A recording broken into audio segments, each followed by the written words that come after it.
نحمده ونصلي على رسوله الكريم اما بعد بسم اللہ الرحمن الرحیم۔ حضور اکرم صلی اللہ علیہ وسلم کا ارشاد ہے کہ جو شخص اللہ کے لیے حج کرے اس طرح کہ حج میں نہ رفث ہو یعنی فحش بات اور نہ فسق ہو یعنی حکم عدولی، وہ حج سے ایسا واپس ہوتا ہے جیسا اس دن تھا جس دن ماں کے پیٹ سے نکلا تھا۔ فائدہ: جب بچہ پیدا ہوتا ہے وہ معصوم ہوتا ہے کہ اس پر کوئی گناہ، کوئی لغزش، کسی قسم کی داغگیر کچھ نہیں ہوتی۔ یہی اثر ہے اس حج کا جو اللہ تعالیٰ کے واسطے کیا جائے۔ فضائل نماز کے شروع میں یہ مضمون گزر چکا ہے کہ علماء کے نزدیک اس قسم کی احادیث سے چھوٹے گناہ مراد ہوا کرتے ہیں۔ اگرچہ حج کے بارے میں جو روایات بکثرت وارد ہوئی ہیں ان کی وجہ سے بعض علماء کی یہ تحقیق ہے کہ حج سے صغائر کبائر سب گناہ معاف ہو جاتے ہیں۔ اس حدیث پاک میں 3 مضمون ذکر فرمائے ہیں۔ اول یہ کہ اللہ تعالیٰ کے واسطے حج کیا جائے، یعنی اس میں کوئی دنیاوی غرض، شہرت، ریا وغیرہ شامل نہ ہو۔ بہت سے لوگ شہرت اور عزت کی وجہ سے حج کرتے ہیں، وہ اتنا حرج اور خرچ ثواب کے اعتبار سے بیکار ضائع کرتے ہیں۔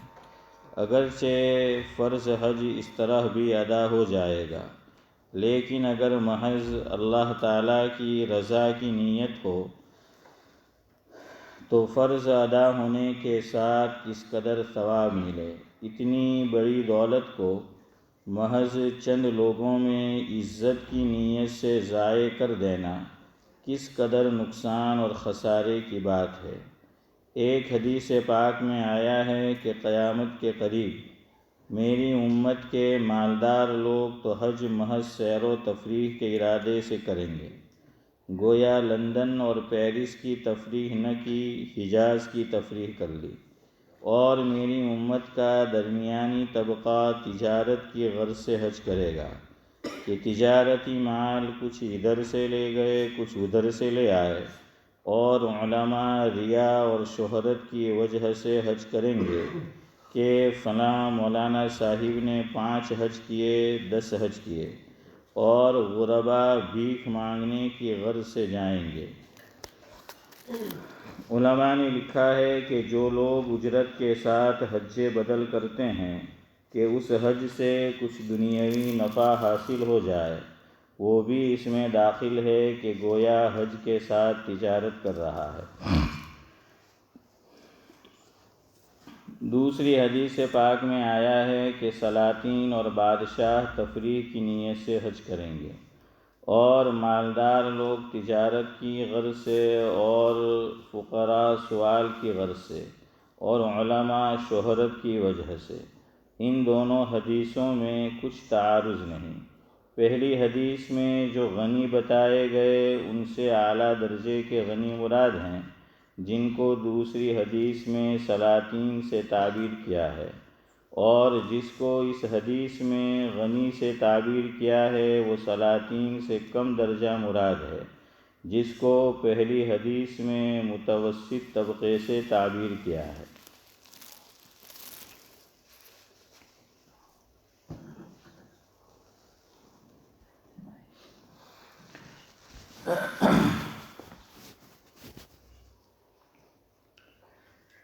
کرتے تھے اساتذہ یہ کام شروع سال میں، کرتے تھے اساتذہ یہ کام شروع سال میں، نہ کرتے تھے ناغہ اس معمول کا کسی حال میں۔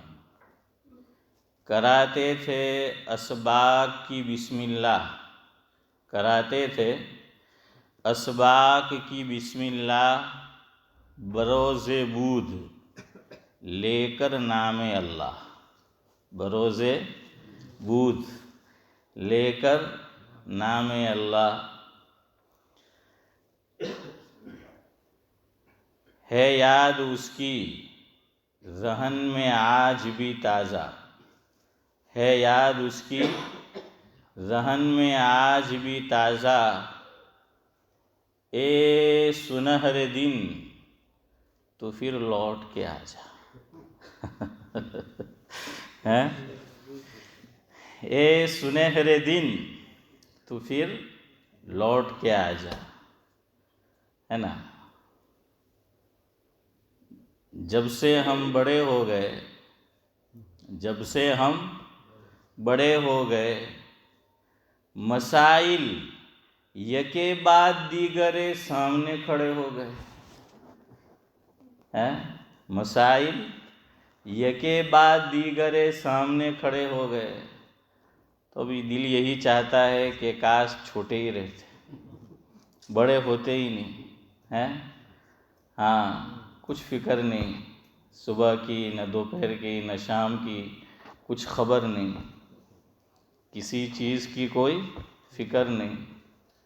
پڑھتے تھے تو سوچتے تھے کہ یار اس قید خانے سے کب نکلیں گے، کب عالم ہوں گے، اس وقت قید خانہ سمجھتے تھے کہ باہر کی فضا میں گھومیں، اور جب سے وہاں سے نکلے ہیں تو اب یہ قید خانہ نظر آتا ہے، ہاں تو اب لگتا ہے کہ کاش بڑے نہ ہوتے، لیکن بڑے نہ ہونے کا مطلب یہ نہیں کہ مر جاتے، ہاں بہرحال آج بدھ کا دن ہے، انشاءاللہ آج سے ہم درس کا باقاعدہ آغاز کریں گے۔ بدھ کا دن، میں نے شروع میں آپ کو بتایا کہ اساتذہ کیا کرتے تھے، سبق بدھ کے دن شروع کراتے تھے، مدرسہ کبھی سنیچر کو شروع ہوا، کبھی اتوار کو، کبھی پیر کو، لیکن پڑھائی نہیں ہوتی تھی، اساتذہ بھی بیٹھے رہتے تھے اور طلبہ بھی، بلکہ حافظ یوسف کو پتہ ہوگا کہ قریب کے طلبہ کیا کرتے تھے، دارالعلوم میں جا کر رجسٹر میں نام لکھوا کر گھر چلے آتے، ہے نا ویسا، ہاں کیوں کہ بھائی اب تو نئے داخلے چلیں گے 2-3 دن، تو اب غیر حاضری بھی نہ ہو، تو اس لیے رجسٹر میں نام لکھوا دیا کہ عبدالسلام لاجپوری آ بھی گئے بس، حالانکہ تا ہوئی بوئی نہیں، تو یہ کرتے تھے، تو اساتذہ بھی اس کا انتظار کرتے تھے، تو اس وقت تو کچھ پتہ نہیں چلا کہ ایسا کیوں کرتے ہیں، ہو سکتا ہے اساتذہ نے بتایا ہوگا لیکن ذہن میں نہیں تھا کہ بدھ سے کیوں سبق شروع کراتے۔ پھر کتابیں پڑھنے کا موقع ملا تو حضرت جی مولانا انعام الحسن صاحب رحمۃ اللہ علیہ، جن کو ہم حضرت جی ثالث کہتے ہیں، پہلے نمبر پر کون ہے حضرت جی؟ حضرت مولانا الیاس صاحب رحمۃ اللہ علیہ، دوسرے نمبر پر حضرت مولانا یوسف صاحب رحمۃ اللہ علیہ، اور تیسرے نمبر پر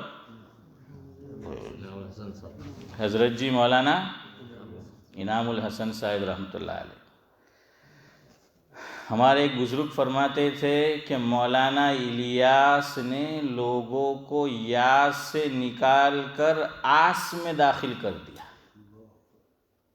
آس کس کو بولتے ہیں؟ امید۔ جزاک اللہ حنیف بھائی، آپ کی حاضری آج ہے، پتہ چل گیا۔ تو بہرحال یاس کہتے ہیں نا امیدی کو، یاس کا معنی نا امیدی، اور آس کا معنی اس کے اپوزٹ امید۔ تو مولانا الیاس صاحب رحمۃ اللہ علیہ نے واقعی یہ کام کیا۔ پھر حضرت جی مولانا یوسف صاحب رحمۃ اللہ علیہ کا دور آیا، اس کے بعد حضرت جی مولانا انعام الحسن صاحب رحمۃ اللہ علیہ کا، حضرت مولانا ابرار احمد صاحب دھلیوی رحمۃ اللہ علیہ سناتے تھے کہ دعوت و تبلیغ میں تو آپ جانتے ہیں اصول ہے کہ جان بھی اپنی اور مال بھی اپنا، اور کھانا بھی جہاں تک ہو سکے خود پکاؤ۔ ہاں دعوت آئے تو شروع میں تو انکار بھی ہوتا تھا، پھر کسی وجہ سے اجازت دی گئی کہ بھائی قبول جو ہے وہ کرو۔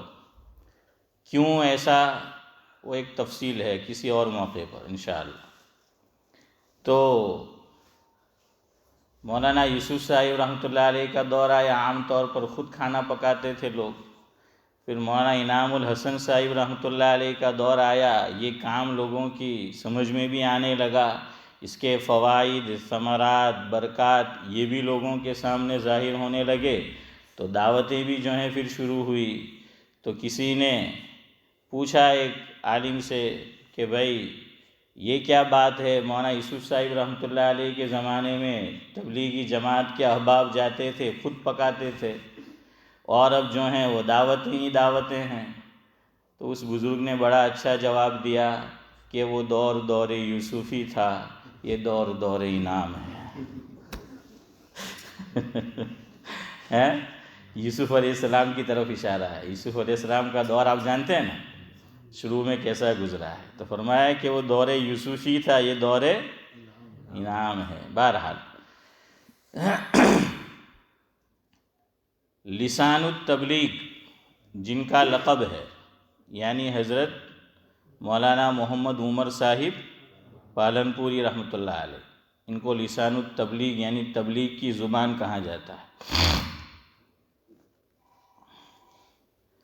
حضرت مولانا عبید اللہ صاحب بلیاوی رحمۃ اللہ علیہ سے کسی نے پوچھا کہ حضرت جی مولانا عمر صاحب رحمۃ اللہ علیہ کا حضرت مولانا یوسف صاحب کاندھلوی نور اللہ مرکزہ کی نگاہ میں کیا مقام تھا؟ تو فرمایا کہ بالکل حضرت عمر رضی اللہ تعالیٰ عنہ کی طرح، کہ عمر مراد رسول تھے اور باقی صحابہ مرید رسول تھے۔ سمجھے؟ حضرت عمر رضی اللہ تعالیٰ عنہ کو اللہ کے نبی صلی اللہ علیہ وسلم نے خود مانگا ہے، اللہ سے دعا کی ہے، اللہ سے مانگا ہے، اور دوسرے صحابہ تو آئے ہیں اور ان کو مانگا گیا ہے۔ تو فرمایا کہ مولانا یوسف صاحب رحمۃ اللہ علیہ کی نگاہ میں مولانا عمر صاحب کا یہی مقام تھا، یہ حضرت بہت چاہتے تھے کہ گویا یہ کیا تھے، مراد یوسف تھے، اور باقی تمام جزاک اللہ کیا تھے، مرید یوسف تھے۔ تو ہمارے اکابر کی ایک عادت رہی ہے، یاد رکھو، یہ دیکھو ادھر، یہ کیا ہے؟ کتاب، ماشاء اللہ،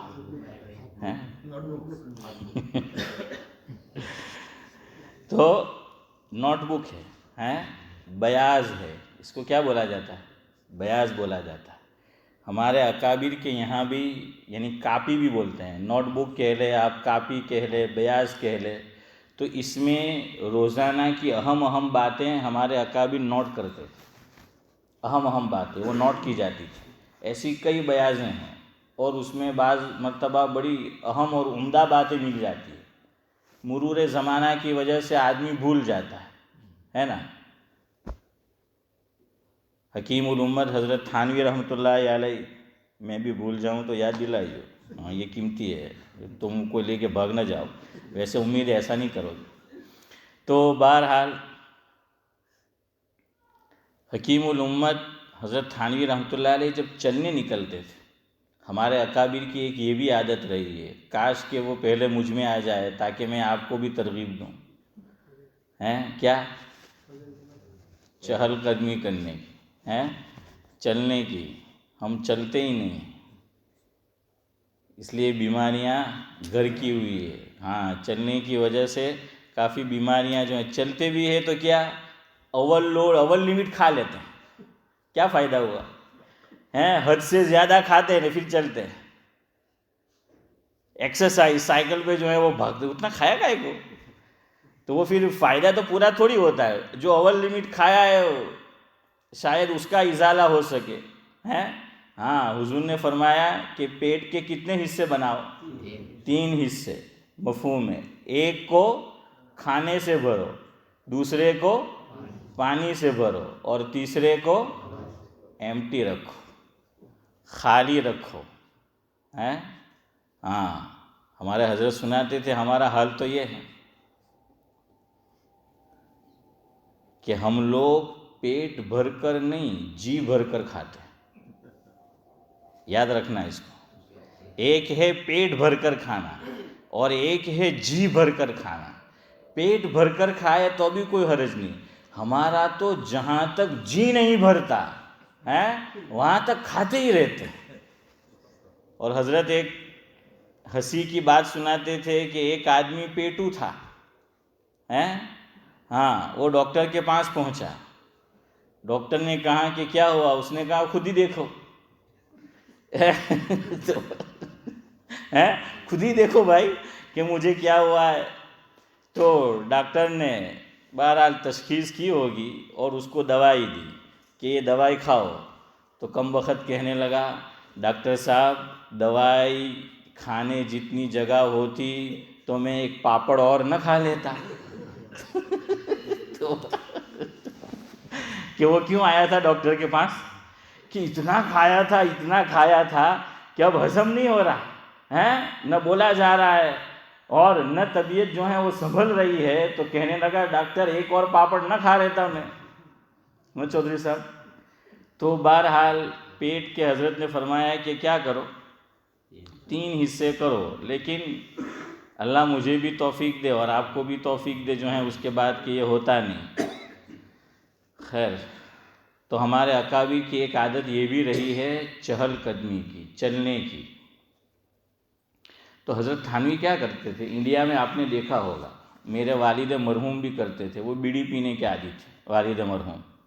لال دورا والی موٹی بیڑی جو آتی نا، سعید بیٹھے پیتا لال دورا والی. ہاں لال دورا والی بڑی آتی نا. باقی تو وہ ٹیلی فون نہیں آیا تھا، اس سے پہلے بیڑی ٹیلی فون آ گئی تھی. اور شکاری نے شکار نہیں کیا، اس سے پہلے شکاری بھی آ گئی تھی. تو بہرحال وہ بڑی بیڑی پیتے تھے، وہ 25 نمبر بھی بولتے تھے اس کو. اور پینے کا انداز بھی والد مرحوم کا سب سے الگ. سب یوں پیتے ہیں، وہ یوں پیتے تھے. حسن بھائی مٹھی مار کے، وہ یوں جو ہے والد مرحوم بیڑی پیا کرتے تھے. تو والد مرحوم کی بھی میں نے دیکھا عادت تھی کہ بعض مرتبہ بیڑی ایک کان پر یہاں رکھ دیتے تھے، ادھر دیکھو یوں رکھ دیتے تھے بیڑی اور پیتے تھے. اسی طرح یہ کام ایک اور صاحب بھی کرتے تھے. یہ آپ کہہ لیے کہ ایک گروہ مستری، ویسے اردو میں مستری کڑیے کام والے کو بولتے ہیں، اور ہماری طرف مستری عارف بھائی ستھار کو بولتے ہیں. تو وہ مستری میں بھی فرق ہے. آپ یو پی میں جا کے مستری کہ مجھے مستری چاہیے تو وہ کڑیا کام والا آئے گا، سمجھ آیا کہ نہیں. اور ستھار کو کیا بولتے ہیں؟ بڑھئی. کیا بولتے ہیں؟ بڑھئی بولتے ہیں اس کو. تو وہ لوگ بھی آپ نے دیکھا ہوگا پینسل یہاں رکھتے تھے، ہے نا جاوید بھائی؟ یہاں پینسل رکھتے تھے تاکہ وہ کام آئے. تو حضرت تھانوی کا بھی یہ معمول تھا، پورا دن نہیں، کب؟ جب چلنے نکلتے تھے. تو حضرت تھانوی کا یہ معمول تھا کہ پینسل یا بال پین یہاں رکھتے تھے، اور نہیں وہ بک تو وہ تو ہو گیا بک والا، پیپر رکھتے تھے. کچھ پیپر جو ہیں وہ رکھتے تھے. کوئی بات چلتے چلتے جو ہے وہ یاد آ گئی حضرت تھانوی کو تو رک جاتے تھے. اور اگر جیسا حنیف بھائی نے کہا کہ وہ بیاض ہوتی نوٹ بک تو اس میں، ورنہ کسی پیپر میں وقتی طور پر نوٹ کر لیتے تھے. تو حضرت مولانا مفتی محمد شفیع صاحب رحمۃ اللہ علیہ، صاحب معارف القرآن، سابق مفتی اعظم پاکستان، حضرت فرماتے ہیں کہ ایک دن میں ساتھ میں تھا، حضرت چلتے چلتے رک گئے اور اس کو لکھ لیا. تو میں نے پوچھا کہ حضرت منزل پر جا کر بھی لکھ سکتے تھے، درمیان میں کیوں رک گئے؟ منزل پہ جا کر بھی لکھا جا سکتا تھا. اللہ اکبر، ہیں بڑوں کی باتیں بڑی ہوتی. تو اشرف بھائی کیا فرمایا حضرت تھانوی نے؟ فرمایا دل کا جو بوجھ تھا وہ کاغذ پہ ڈال دیا. دل کا بوجھ کاغذ پہ ڈال دیا. کہ یہ بات اچانک یاد آئی تھی، یہ علم کی بات، عرفانی بات اللہ تعالیٰ کی طرف سے آئی تھی. تو مجھے ڈر لگا رہتا کہ بھول نہ جاؤں. تو نہ ذہن حاضر رہتا نہ دل حاضر رہتا، اور اتنی دیر تک دل اللہ کی یاد سے بظاہر غافل رہتا. تو دل اللہ کی یاد ہی میں رہے، اس لیے دل کا بوجھ کاغذ پہ ڈال دیا. ہے شیخ زمن کہ دل کا بوجھ کاغذ پہ جو ہے وہ ڈال دیا تاکہ دل اللہ تعالیٰ سے غافل نہ ہو اور کوئی بات دل میں نہ ہو، بس اللہ ہی اللہ ہو۔ تو ہمارے اکابر کی ایک یہ بھی عادت تھی کہ بیاض رکھتے تھے، کاپی رکھتے تھے، ورنہ مرور زمانہ کی وجہ سے آدمی باتیں بھول جاتا ہے، اس لیے لکھی ہوئی۔ اسی لیے ہمارے شیخ الحدیث جن سے میں نے بخاری شریف پڑھی، حضرت مولانا اسماعیل صاحب واڈی والا رحمۃ اللہ علیہ راندیر میں، تو حضرت کے پاس بھی ایک کاپی تھی، اس میں حضرت نے ایک بات یہ لکھ رکھی تھی کہ علم پرندہ ہے، علم کیا ہے؟ پرندہ ہے، اور لکھ لینا اس کو قید میں کر لینا ہے۔ سمجھ آیا کچھ چودھری صاحب؟ کہ علم پرندہ ہے، پرندے کو آپ قید نہیں کرو گے تو وہ کیا ہو جائے گا؟ وہ تو اڑ جائے گا۔ تو کہا کہ دماغ میں بھی یہ بات جو آئی ہے وہ اڑ جائے گی، تو اس کو کیا کرو؟ لکھ لو۔ تو گویا ہم نے پرندے کو قید کر لیا، اس طرح اس کو بھی کیا کر لیا؟ قید کر لیا۔ اب بات سمجھو جو کہنی ہے۔ یہی عادت تھی لسان التبلیغ حضرت مولانا محمد عمر صاحب پالنپوری رحمۃ اللہ علیہ کی۔ حضرت کے پاس بھی بیاض رہتی تھی، کاپی رہتی تھی، نوٹ بک رہتی تھی، اس میں حضرت جو ہیں وہ اہم پوائنٹ اور نکات اور باتیں کیا کرتے تھے؟ وہ نوٹ کرتے تھے۔ تو حضرت مولانا محمد عمر صاحب پالنپوری رحمۃ اللہ علیہ کی کاپی میں یہ بات لکھی ہے کہ تاریخ بھی میں آپ کو بتا دوں، اس میں تاریخ کے ساتھ جو ہے وہ حضرت نے لکھا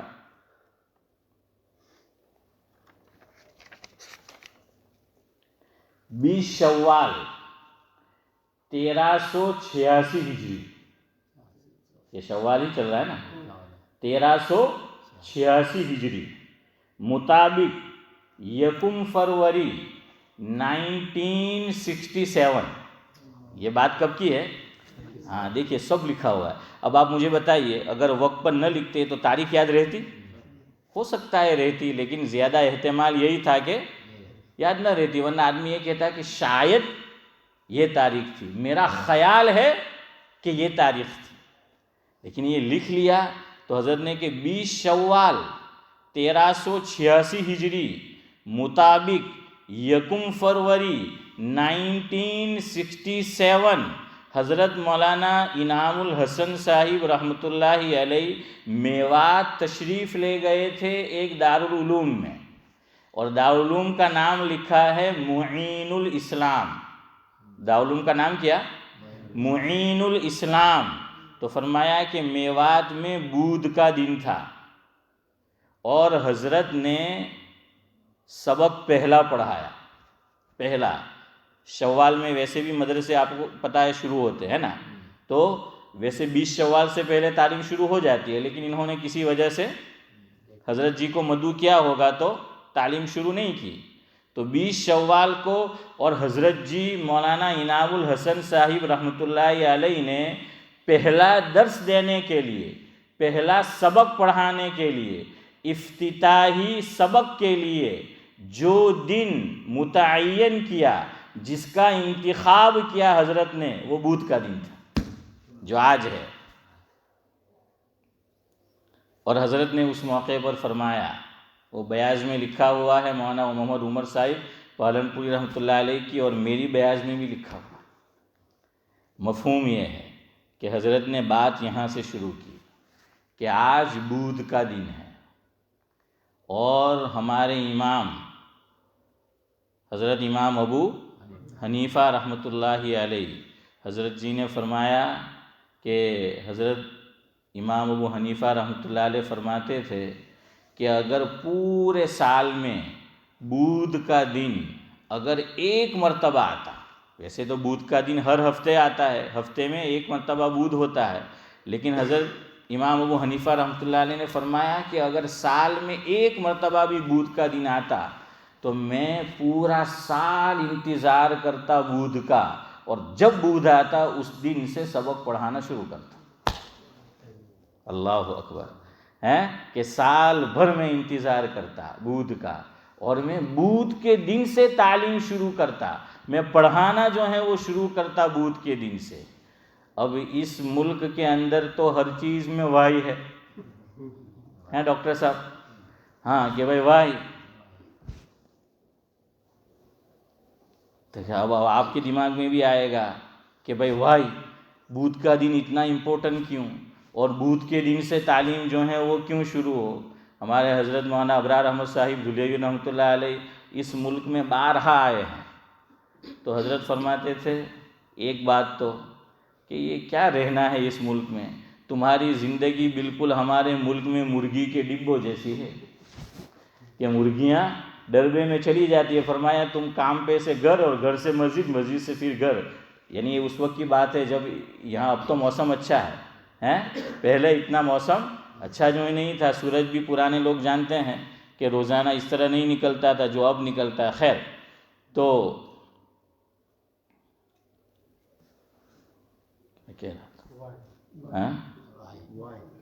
کیا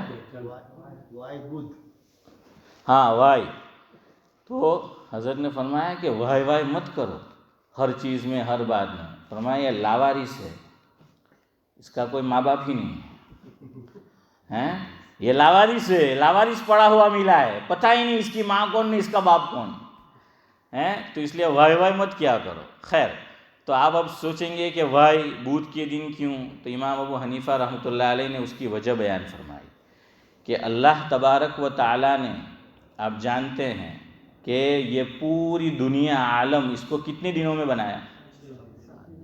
7 دنوں میں، 10 بس ہیں، اب اس سے اگلی رائے مت دینا، 6 دنوں میں۔ جگہ جگہ قرآن کہتا ہے ان ربکم اللہ الذی خلق السماوات والارض فی 6 ایام۔ جمعہ کے دن امام صاحب فجر کی نماز میں آپ نے سنا ہوگا اگر پڑھتے ہو تو، سورہ الف لام میم سجدہ ہے، اللہ الذی خلق السماوات والارض فی 6 ایام۔ ہاں، تو اب مسلم شریف کی روایت ہے، ایک تو قرآن کی یہ آیت، دوسرا کہ ہفتے کے 7 دن اللہ نے ہر دن کیا کیا پیدا فرمایا۔ وقت نہیں ہے، مجھے کہیں جانا ہے ابھی آج، تو اس لیے جلدی جلدی بات ختم کروں، انشاءاللہ اس کی تفصیل پھر آئندہ ہفتے کریں گے۔ کل چھٹی، ہاں کل بھی کچھ کام ہے تو آپ کر لیجیے تعلیم۔ تو نور پیدا کیا اللہ نے، بدھ کو کیا پیدا کیا؟ نور۔ اور قرآن و حدیث میں علم کو کیا کہا گیا ہے؟ نور کہا گیا ہے۔ علم کیا ہے؟ نور ہے، ہاں علم نور ہے، تو دونوں میں مناسبت ہو گئی نا کہ اللہ تعالیٰ نے اسی دن بدھ کو نور پیدا کیا، اور علم نور ہے، لہذا سبق اسلامی تعلیم وہ بھی نور ہے، تو کس دن شروع کرنی چاہیے؟ جس دن اللہ نے اس کو نازل کیا، تو اس دن جو ہے وہ شروع کرو۔ تو چلے اب ہم شروع کر لیتے ہیں۔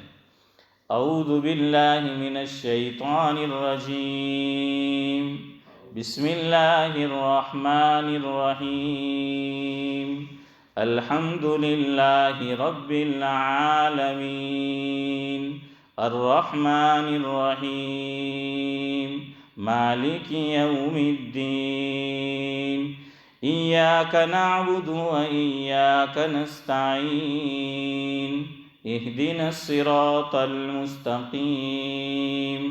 صراط الذین انعمت علیہم غیر المغضوب علیہم ولا الضالین، آمین۔ سب کہہ دو آمین۔ یاد رکھو یہ مسئلہ، صرف نماز میں آمین نہیں کہنا ہے، نماز کے باہر بھی جب بھی سورہ فاتحہ ختم ہو، خود پڑھو یا سنو تو کیا کہنا ہے؟ آمین کہنا ہے۔ اب ہم آغاز کر دیتے ہیں، پھر اختتام بھی کر دیتے ہیں۔ اعوذ باللہ من الشیطان الرجیم، کیا معنی؟ پناہ مانگتا ہوں میں اللہ تعالیٰ کی شیطان مردود سے۔ اب قرآن کریم آپ کھول کر دیکھنا، لیکن میرے جانے کے بعد ہے، تو اس کے اندر جو ہے اسماعیل چچا آپ کو پہلے لکھا ہوا کیا ملے گا؟ بسم اللہ الرحمن الرحیم، اعوذ باللہ لکھا ہوا نہیں ہے۔ اب اعوذ باللہ کیوں پڑھنا ہے؟ اس کی حکمت بعد میں بیان کریں گے۔ ہاں قرآن میں یہ آیا ہے ایک اور مقام پر کہ فَإِذَا قَرَأْتَ الْقُرْآنَ فَاسْتَعِذْ بِاللَّهِ مِنَ الشَّيْطَانِ الرَّجِيمِ، یہ قرآن میں آیا ہے کہ مفہوم ہے کہ جب تم قرآن کریم پڑھنے کا ارادہ کرو تو اللہ تعالیٰ سے پناہ مانگو، اللہ تعالیٰ کی کس سے؟ شیطان مردود سے۔ اس لیے اب مسئلہ سن لو، قرآن کریم میں اور آپ شروع کرے تو اعوذ باللہ پڑھنے کا کیا حکم ہے؟ یہ فرض ہے یا واجب؟ بولو۔ آج شیخ زمن جو ہیں ہاں وہ تھکے تھکے لگ رہے ہیں، ڈیپ نیند میں ہیں۔ نیند تمہیں بھی آ رہی ہے، تھک ہم بھی گئے ہیں، نیند تمہیں بھی آنے لگی ہے اور تھک ہم بھی گئے ہیں، چلے یہ داستاں آج ادھوری ہی چھوڑتے ہیں فاروق بھائی؟ تو بہرحال نہیں، ہاں اب منہ پہ بشاشت آئی، ہاں اس طرح رہو نا، حشاش بشاش۔ تو نہ فرض ہے نہ واجب، اعوذ باللہ پڑھنا کیا ہے؟ بعضوں نے کہا مستحب اور بعضوں نے کہا سنت، لیکن زیادہ تر یہی کہ سنت ہے، تو اعوذ باللہ پڑھنا کیا ہے؟ سنت ہے۔ بسم اللہ الرحمن الرحیم پڑھنا بھی سنت ہے، لیکن یاد رکھو ایک مسئلہ ہم صحیح طرح نہیں جانتے۔ حضرت مفتی سعید احمد صاحب پالنپوری رحمۃ اللہ علیہ کا آپ نے اگر بیان سنا، اور سنا یعنی بئی مانا کہ دھیان سے ابھی اگر آپ کو یاد ہو، ورنہ آپ یوٹیوب پہ دیکھ لینا، حضرت کی عادت تھی کہ خطبے میں قرآن کی آیت پڑھنی ہو تو یوں کرتے تھے کہ اعوذ باللہ من الشیطان الرجیم، اور پھر اللہ لا الہ الا هو الحی القیوم، بسم اللہ نہیں پڑھتے تھے۔ ہاں اگر حضرت خطبے میں کوئی سورت شروع سے پڑھتے جیسے علم ترى تو پڑھتے تھے اعوذ باللہ من الشیطان الرجیم بسم اللہ الرحمن الرحیم علم ترى کیف فعل ربک۔ اگر کوئی سورت شروع سے پڑھتے، یہی مسئلہ ہے۔ اگر مثال کے طور پر مجھے آیت الکرسی پڑھنی ہے تو میں پڑھوں اعوذ باللہ من الشیطان الرجیم اللہ لا الہ الا هو الحی القیوم، ٹھیک ہے، میں نے کوئی سنت نہیں چھوڑی، میں تاریک سنت نہیں ہوں۔ کیوں؟ سورت بسم اللہ جو پڑھنی سنت ہے نا، وہ سورت سے پہلے سنت ہے، سمجھنا اس کو۔ وہ کب سنت ہے؟ سورت سے پہلے۔ اور اللہ لا الہ، بھائی آپ سورت کے آپ ہی بتاؤ ہیں حنیف بھائی، یہ سورت شروع ہو رہی ہے اللہ سے؟ نہیں ہو رہی ہے، بیچ میں ہے نا؟ تو میں بھی بات آج بیچ میں ہی چھوڑتا ہوں، وقت ہو گیا ہے۔ سبحان اللہ و بحمدہ، سبحانک اللہم و بحمدہ۔ 1 منٹ باقی ہے۔ لا الہ الا انت نستغفرک و نتوب۔ اصل میں کہیں جانا ہے، کسی کو وعدہ کیا ہے۔